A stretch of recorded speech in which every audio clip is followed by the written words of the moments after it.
کی جگہ ہم کسی ایک اور شخصیت کا بت بنائیں گے اور اگلے 40 سال ہم اس کو پوجنا شروع کریں گے.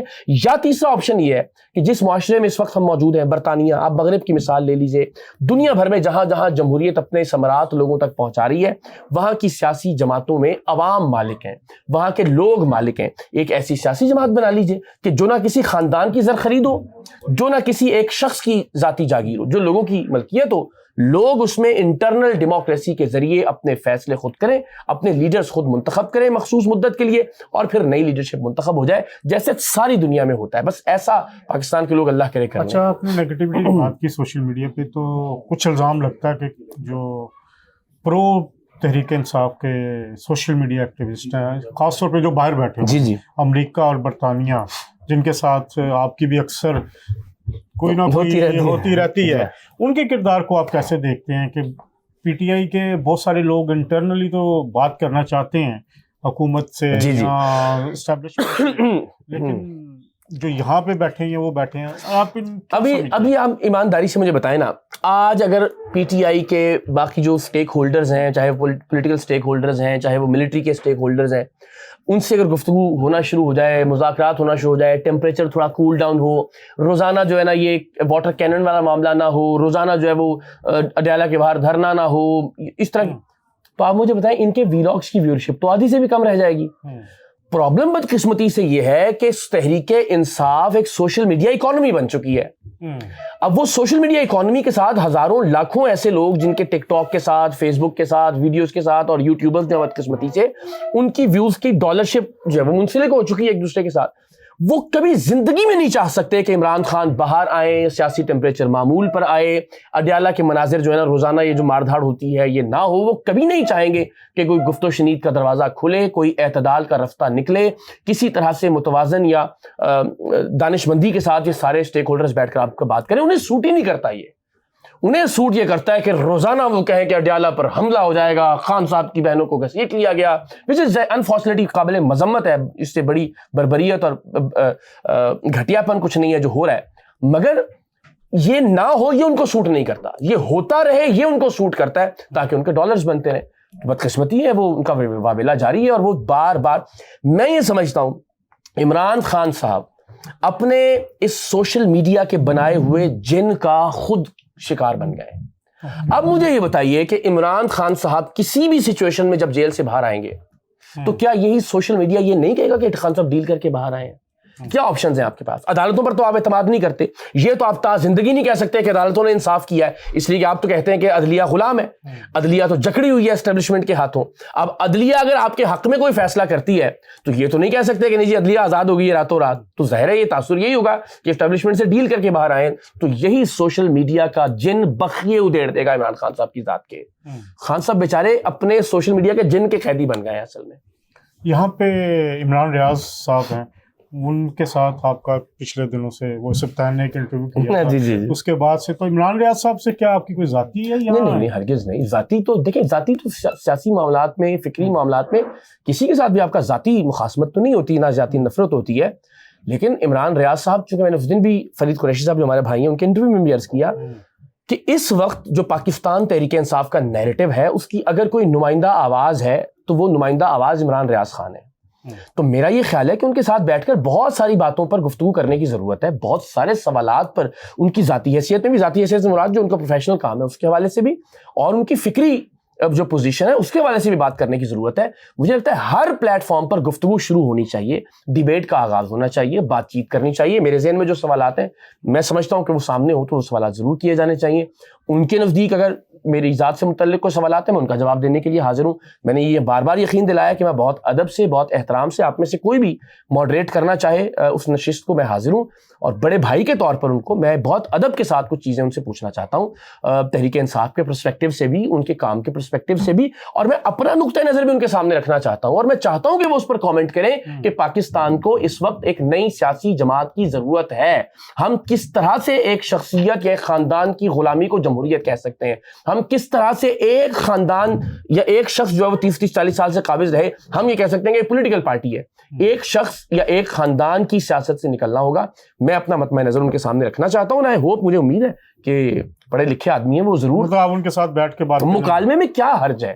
اس میں آپ دعوت دیتے ہیں ان کو؟ میں ان سے ریکویسٹ کرتا ہوں. جی ہاں، میں عمران، آپ کہتے ہیں تو میں عمران بھائی، میں بالکل اس پلیٹ فارم سے بھی اور اس کے علاوہ بھی میں یہ سمجھتا ہوں کہ پاکستان کو اس نفرت کے دور میں، اس گالم گلوچ کے دور میں، اس اشتعال انگیزی کے دور میں، اس نفرت مخاصمت کے دور میں گفتگو کی ضرورت ہے، مکالمے کی ضرورت ہے، ڈیبیٹ کی ضرورت ہے، اور آپ اور ہم مل کر اس کا بہت اچھے طریقے سے اجرا کر سکتے ہیں. میں سمجھتا ہوں کہ آپ کے علم میں وہ نقطہ نظر، وہ نظریہ لایا جانا چاہیے جو اس وقت میں پاکستان کے لوگوں سے شیئر کر رہا ہوں، اور آپ کے اس پر کیا اعتراضات ہیں، کیا سوالات ہیں، وہ سننے چاہیے، سو دیٹ ہم کسی نتیجے کی طرف بڑھیں. قوم کس سمت میں جا رہی ہے آپ کو اور ہمیں کچھ پتہ نہیں ہے.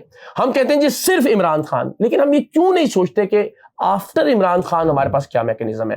دیکھیے عمران ریاض صاحب، آپ بھی، میں بھی، عمران خان صاحب بھی، ہم سب فانی لوگ ہیں، ہم سب نے اس دنیا سے جانا ہے. انشاءاللہ اس قوم نے رہنا ہے، اس ملک نے رہنا ہے. اسے کون گورن کرے گا، اسے کس طرح سے لیڈ کیا جائے گا، اس کا ایک لاہے عمل اگلے 5، 10، 15، 20 برس کا آج سے ہمیں اس کی تیاری کرنی ہے. فیلڈ مارشل سید عاصم منیر کو کیسے دیکھتے ہیں؟ میں یہ سمجھتا ہوں، دیکھیے اولاً تو اس سے پہلے بھی مجھ سے سوال کیا گیا اور میں نے کہا کہ اس کا فیصلہ ظاہر ہے وقت زیادہ بہتر انداز میں کر سکتا ہے، لیکن جو ان کی پروفیشنل کیپیسٹی ہے، جس کے حوالے سے ان کو جانچا جانا چاہیے، وہ ظاہر ہے میدان جنگ میں. اور وہ میدان جنگ میں مئی میں ہم نے دیکھا کہ پاکستانی افواج نے بطور مجموعی الحمدللہ پاکستان کا سر فخر سے بلند کیا.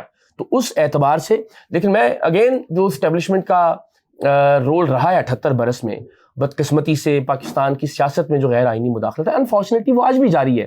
اس اعتبار سے میں سمجھتا ہوں کہ ظاہر ایک بہت قابل رشک دور نہیں ہے. پاکستان ایئر فورس انڈیا کے طیارے کیا بات ہے، واہ واہ. اس پہ کوئی ذرا ہمیں بتائیں کہ بالکل، ہم تا زندگی اس بات پر فخر کریں گے، اپنی آنے والی نسلوں کو بتائیں گے کہ بھائی یہ وہ لمحہ جب اللہ نے سرفراز کیا تھا پاکستان کو بھارتی جارحیت کے مقابلے میں، اور منہ کے بل ان کا سارا بیانیہ اور نیریٹو گرایا تھا. ہم نے وہ لمحے اپنی آنکھوں سے خود دیکھے تھے، ہم ان لمحوں کے گواہ ہیں. تو اس کا بہت بڑا کریڈٹ پاکستان کی ایئر فورس کو، پاکستان کی فضائیہ کو، پاکستان کے شاہینوں کو جاتا ہے. اور میں سمجھتا ہوں ہمیشہ کی طرح ہمیں سرخرو کیا افواج پاکستان نے بھی اور پاکستان فضائیہ نے بھی. شہباز شریف بطور وزیر اعظم، شہباز شریف صاحب کا میں بطور وزیر اعلیٰ تو بہت بڑا مداح تھا پنجاب کی حد تک جب انہوں نے کام کیا. اب میں سمجھتا ہوں کہ ان کی ایفرٹس، کوشش، دیکھیے کچھ چیزوں کے مثلا مہنگائی، غربت اور بے روزگاری کے معاملات میں تو ابھی تک بری طرح سے فیل ہیں. آپ کو اندازہ نہیں ہے کہ بلوں نے، مہنگائی نے کتنا برا حال کر دیا کہ لوگ اپنی عزت عصمت جو ہے وہ داؤ پر لگانے کے لیے تیار ہیں. تو یہ مجھے لگتا ہے کہ اب تک کوئی خاص کامیابی اس فرنٹ پر دور یہ بھی تھا کہ پاکستان کو بینکرپٹ ہونے کا، یہ جی ہاں میں اس طرف آ رہا تھا کہ یہ ابھی تک مجھے لگتا ہے کہ یہ جن بوتل میں بند نہیں ہو سکا بدقسمتی سے. لیکن وہی بات کہ شری لنکا بن جائے گا، پاکستان ڈیفالٹ ہونے والا ہے، پاکستان جو ہے نا جناب وہ کل بینکرپٹ ہو جائے گا. اللہ نے اس معاملے میں بھی تھوڑا سا مجھے لگتا ہے کہ سرخرو کیا ہے شہباز شریف صاحب کو. لیکن جو ان کا اصل کارنامہ ہے اب تک، وہ مجھے لگتا ہے وہ انٹرنیشنل فرنٹ پہ ہے، جو آپ کو اور مجھے تو سمجھ میں نہیں آ رہا کہ ان کے پاس جادو کی کون سی چھڑی ہے یا ایسا کون سا چراغ ہے کہ جس کو وہ رگڑ رہے ہیں. اور ہم دیکھ رہے ہیں کہ امریکہ بھی ساتھ ہے، قطر بھی ساتھ ہے، ایران بھی تعریف کرتا ہے، سعودی عرب بھی تعریف کر رہا ہے، ملیشیا بھی جا رہے ہیں، ٹرکی بھی ساتھ کھڑا ہوا ہے. سو یہ مجھے لگتا ہے کہ انٹرنیشنل جو فارن پالیسی ہے ہماری، اس کے فرنٹ پر بہت ساری اچھی کامیابیاں مل رہی ہیں الحمدللہ. چائنا بھی ساتھ کھڑا ہوا ہے. لیکن اب انتظار اس وقت کا ہے کہ یہ سارے جو انٹرنیشنل معاملات ہیں، ان کی کنورژن ہماری اکانومی کی شکل میں کیسے ہوگی. اس کا کوئی بہت بڑا اثر اب تک ہمیں دکھائی نہیں دے رہا. نہیں، ہم سب کے ساتھ بہت اچھا چل رہے ہیں، مگر اس کا کوئی امپیکٹ ہماری اکانومی پر اس طرح سے ڈائریکٹلی بہت واضح طور پر نہیں آیا. دعا ہے اللہ کرے کہ ایسا کچھ ہو جائے، لوگوں کی زندگی تھوڑی سی آسان ہو جائے، تو پھر ظاہر ہے آپ اور ہم مل کے. سہیل آفریدی بطور وزیر اعظم، سہیل آفریدی صاحب سے مجھے بڑی ہمدردی ہے. میں سمجھتا ہوں کہ وہ بیچارے ایک مڈل کلاس، بلکہ لوور مڈل کلاس سے تعلق، پڑھا لکھا نوجوان، لیکن اس کو ایک ایسی صورتحال میں یہ اقتدار دیا گیا کہ جہاں نہ اس کے پاس یہ موقع ہے کہ وہ ڈیلیور کرے، نہ اس کے پاس یہ موقع ہے کہ عمران خان صاحب کو رہا کروائے، جو کہ پوری پی ٹی آئی اس سے توقع کر رہی ہے. تو ایک عجیب و غریب سی صورتحال میں ان کو لا کے کھڑا کر دیا گیا. اور مجھے کچھ بہت زیادہ توقع نہیں ہے. ظاہر ہے یہ تو مجھے ہوتا ہوا دکھائی نہیں دے رہا کہ وہ عمران خان صاحب کی رہائی میں کوئی بہت بڑا کارنامہ یا کردار ادا کر سکتے ہیں. اور ظاہر ہے وہ یہاں پہ ان کی ایفرٹس، چونکہ وہ اسٹریٹ موومنٹ اور اڈیالہ کے باہر آنا اینڈ آل دیٹ، تو ظاہر ہے گورننس بھی اس طرح سے متاثر ہو رہی ہے. اور آپ کے سامنے ہی کہ اسٹریٹ موومنٹ چلا سکتی ہے. میرا خیال ہے پی ٹی آئی کے اندر یہ دمخم نہیں ہے. اس کی وجہ یہ میں سمجھتا ہوں کہ پی ٹی آئی بدقسمتی سے ایک سیاسی جماعت نہیں ہے. پی ٹی آئی ایک فرد کا نام تھا. میں عرض کر دیتا ہوں, اتنا بڑا نیٹ ورک کا نہیں اظہر بھائی, وہ تو خود کہتے ہیں نا کہ اوپر عمران خان ہے, نیچے لوگ ہیں, بیچ میں کوئی بھی نہیں ہے. یہ تو پی ٹی آئی کا خود کا نیریٹو ہے نا, یہ تو میں نہیں کہہ رہا, وہ تو خود کہتے ہیں کہ جی خان ہے اور عوام میں بیچ میں کچھ بھی نہیں ہے. یہ کیوں نہیں ہے؟ اس لیے کہ وہ کبھی جماعت تھی ہی نہیں, وہ ایک ہجوم تھا, وہ ایک بھیڑ تھی, وہ ایک مجمع تھا جو ایک آدمی کے ارد گرد اکٹھا ہو گیا تھا. اب وہ آدمی جیل میں ہے تو وہ مجمع منتشر ہے. تو وہ یہ میں نہیں کہہ رہا, یہ تو پی ٹی آئی کا خود اپنا موقف ہے کہ بیچ میں کچھ بھی نہیں ہے, خان صاحب اور عوام میں. تو جماعت تو نہیں رہی انفارچونیٹلی. تو مجھے نہیں لگتا کہ پی ٹی آئی بطور جماعت آنے والے 100 برسوں میں بھی عمران خان صاحب کو رہا کروا سکتی ہے. اچھا, جماعت میں ہر آدمی تو ایک دوسرے پر شک کر رہا ہے, ہر آدمی تو ایک دوسرے کو ٹاؤٹ کہہ رہا ہے, ہر آدمی کی نظر میں دوسرا آدمی غدار ہے. تو مجھے یہ لگتا ہے کہ بدقسمتی سے پی ٹی آئی شاید یہ کارنامہ سر انجام نہیں دے سکتی, اور سہیل آفریدی صاحب بھی, اس لیے کہ ظاہر اس کے لیے ایک پورا اسٹرکچر, ایک پورا نظام, ایک پورا منظم ڈھانچہ درکار ہے. وہ انفارچونیٹلی نہیں. 2026 میں آپ باہر آتے نہیں دیکھ رہے خان صاحب کو؟ نہیں, مجھے بڑی مایوسی سے, حالانکہ میری خواہش ہے کہ عمران خان صاحب کو رہا ہونا چاہیے. میں اصول کی بنیاد پر یہ سمجھتا ہوں کہ عمران خان صاحب کے ساتھ بھی ظلم اور زیادتی ہو رہی ہے, انہیں سیاسی انتقام کا نشانہ بنایا جا رہا ہے, بالکل ویسے ہی جیسے نواز شریف صاحب کو ماضی میں سیاسی انتقام کا نشانہ بنایا گیا. بالکل عمران خان صاحب کے دور میں, اوبویسلی جنرل باجوہ کے دور میں, اور اس سے عمران خان تو بعد میں آیا نہیں, اس سے پہلے جو باجوہ صاحب. جی لیکن وہ گٹھ جوڑ تو ہم جانتے ہیں نا, جنرل پاشا سے اور جنرل ظہیر الاسلام سے وہ سارا سلسلہ جب شروع ہوا تو بدقسمتی سے. تو میں یہ سمجھتا ہوں کہ وہ, اور پھر خان صاحب کے دور میں بھی بجائے اس کے کوئی ریلیف ملتا ہے, وہ تو ہاتھ پھیر کے کہتے تھے کہ جناب میں اسی اتروا دوں گا اور ٹی وی نکلوا دوں گا. تو میں سمجھتا ہوں کہ سیاسی انتقام کا یہ جو دائروں کا سفر ہے, اس کو رکنا پڑے گا, اور یہ ابھی تو ہوتا ہوا دکھائی نہیں دے رہا. اور مجھے واللہ عالم لوگ اس بات کو کیسے لیں, لیکن میں بہت آنیسٹی سے یہ سمجھتا ہوں کہ جس پولیٹیکل موومنٹ کی ہم بات کر رہے ہیں, جس سیاسی تحریک کی ہم بات کر رہے ہیں, آپ یقین رکھیے کہ اگر پاکستان کی قوم, پاکستان کے عوام اپنی ملکیت میں ایک سیاسی پلیٹ فارم, ایک جمہوری پلیٹ فارم, ایک عوامی پلیٹ فارم کریٹ کرنے میں کامیاب ہو جاتے ہیں, تو وہ ایک اصول کی بنیاد پر عمران خان صاحب کو رہا کروا سکتا ہے. کل آپ نے لندن میں یہاں پہ دیکھا نیو ایئر کا جی ہاں, ایک شو لاہور میں بھی تھا. جی مریم نواز شریف کی جو کارکردگی, کرسمس بھی بڑی منائی. جی, تو کیا کہنا چاہیں گے مریم کو؟ میں بارہا یہ کہتا ہوں, دیکھیے مریم صاحبہ کو یہ کریڈٹ ضرور جاتا ہے کہ وہ جو پنجاب کی یا لاہور کی خدمت کرنے والی لیگیسی ہے نا, جو کہ ہر وزیر اعلیٰ نے, محسن نقوی نے بھی سوائے گلزار صاحب کے ہر وزیر اعلیٰ نے لاہور کو بہت اچھا سرو کیا ہے, اس لیگیسی کو انہوں نے کنٹینیو رکھا ہوا ہے, جس میں کوئی شک نہیں ہے. مثال کے طور پر میں ابھی پورے پاکستان کا سفر کرتا ہوں اپنی تحریک کے لیے, ہم مظفر گڑھ بھی جاتے ہیں, ہم علی پور, جتوئی اور ہر جگہ, وہاں صفائی ستھرائی کے حوالے سے ٹیمیں سڑکوں پر, گلیوں میں, محلوں میں ہمیں موجود دکھائی دیتی ہیں ہر جگہ کے اوپر. کچھ چیزیں تھوڑی سی کاسمیٹکس بھی ہیں, مثلا وہ بورڈ وغیرہ انہوں نے آج کل تبدیل کروائے ہیں, وہ پینافلیکس کے لگوا دیے ہیں, وہ مجھے لگتا ہے کہ اس طرح کی کاسمیٹکس یا عارضی چیزیں نہیں کی جانی چاہیے, لیکن بطور مجموعی ایفرٹ ہمیں دکھائی دے رہی ہے. اور میرا یہ خیال ہے کہ جو اچھا کام کرے اس کو اپریشیٹ کیا جانا چاہیے. اچھا, آخری تھوڑا سا آپ کا فیملی کے حوالے سے. جی ہاں, اب لندن آئے ہوئے پوری فیملی کے ساتھ. جی ہاں, کون کون آیا ہوا ہے؟ کیونکہ بہت سارے آپ کی بہت ڈسکس ہو رہا ہے. ہاں یہ بات ٹھیک ہے. میری 2 بیگمات ہیں جی ساتھ, اور پہلاج ہیں, صاحبزادے جو ہیں, قرۃ العین اور عروسہ, اور پہلاج اور میں. اچھا اقرار صاحب, آپ کو بہت سارے نوجوان آئیڈیلائز بھی کرتے ہیں کہ 3 شادیاں اور تینوں ساتھ, الحمدللہ. تو اس کی ذرا تھوڑی سی ہمیں بتائیے ترکیب کیا ہے. اچھا میں یہ عرض کروں, یہ کوئی مرد کی بہادری نہیں ہوتی کہ وہ کہے جی میں جناب تو انہیں نال رکھیا نے, ہمارے یہ بڑا وہ ہوتا ہے نا کہ جی میں بڑا جناب وہ.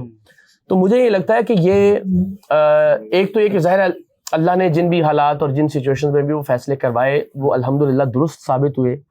اور پھر سب سے اہم بات یہ کہ ان تینوں کے ساتھ رہنے میں اور جو فیملی کی ہم آہنگی ہے نا, اس میں میرا 0% رول نہیں ہوگا. اچھا, میں یہ سمجھتا ہوں کہ یہ سارے کا سارا کریڈٹ ان تینوں خواتین کا, خاص طور پہ جو قرۃ العین ہے ان کا, کہ وہ گھر کے اندر ایک ہم آہنگی. آپ یقین کیجئے یہ سب دوست احباب ایسے ہیں جو فیملی فرینڈس کی طرح ہے کہ میری زندگی میں, میری 3 شادیوں کی وجہ سے میری زندگی میں اور ان تینوں کی زندگی میں کوئی ایک پرابلم نہیں ہے کہ جس کو کہیں یہ ایشو یا یہ مسئلہ ہے ان شادیوں کی وجہ سے. اور اس کا سارے کا سارا کریڈٹ جو میں سمجھتا ہوں میری زندگی میں جو خواتین ہیں ان کا کریڈٹ ہے. آپ کیا دوسری شادی کے لیے پہلی بیوی صاحب نے اجازت لی؟ ہاں جی, ان کے علم میں تھا, بلکہ وہ فون پہ میرے ساتھ تھیں جب دوسرا نکاح. تیسری کی طرف؟ ہاں وہ بھی دونوں کے علم میں تھا پہلے جو خواتین تھیں. اچھا, اب اگر پاکستان میں دوسری شادی پہ بڑی مخالفت ہو, جی تو آپ اس کو کیا کہنا چاہیں گے, کیا اس حوالے سے ہونا چاہیے؟ اچھا, یہ نا میں خدا کو گواہ بنا کے, اور میری پورے جتنے میرے فیملی فرینڈز ہیں, میرے جو دوست احباب ہیں, وہ اس بات کے گواہ ہیں کہ الحمدللہ میری زندگی میں خوشیاں ہی خوشیاں ہیں, آسانیاں ہی آسانیاں ہیں الحمدللہ میرے ان فیصلوں کی وجہ سے. اور جتنی کوئی آئیڈیل تصور کر سکتا ہے زندگی الحمدللہ وہ ہے. لیکن اس کے باوجود میں ایک جنرل ریکمنڈیشن کبھی نہیں کرتا کہ ہاں جی 3 شادیاں یا 2 شادیاں کی جانی چاہیے. لیکن مثال تو سامنے میں وہی عرض کر دیتا ہوں نا. دیکھیے ہر ایک شخص کی زندگی کے حالات الگ, اس کا مزاج الگ, اس کی فائنینشیل کنڈیشن الگ. جو زندگی میں خواتین آ رہی ہیں ان کا اپنا رویہ, ان کا اپنا مزاج. تو میں ایک جنیرک اسٹیٹمنٹ دے دوں کہ جناب 3 شادیاں کی جانی چاہیے یا 2 شادیاں کی جانی چاہیے کہ ریکمینڈیڈ, تو میرا خیال ہے یہ بڑی ناانصافی اور زیادتی ہوگی. ہر گھر کے اپنے مائنڈ سیٹ ہوتے ہیں, ہر گھر کے اپنے پرابلمز ہیں, ہر گھر کے اپنے ایشوز ہیں. تو میں سمجھتا ہوں کہ ہمارے معاشرے میں بدقسمتی سے دوسری یا تیسری شادی بہرحال آج بھی ایک ٹیبو تو ہے.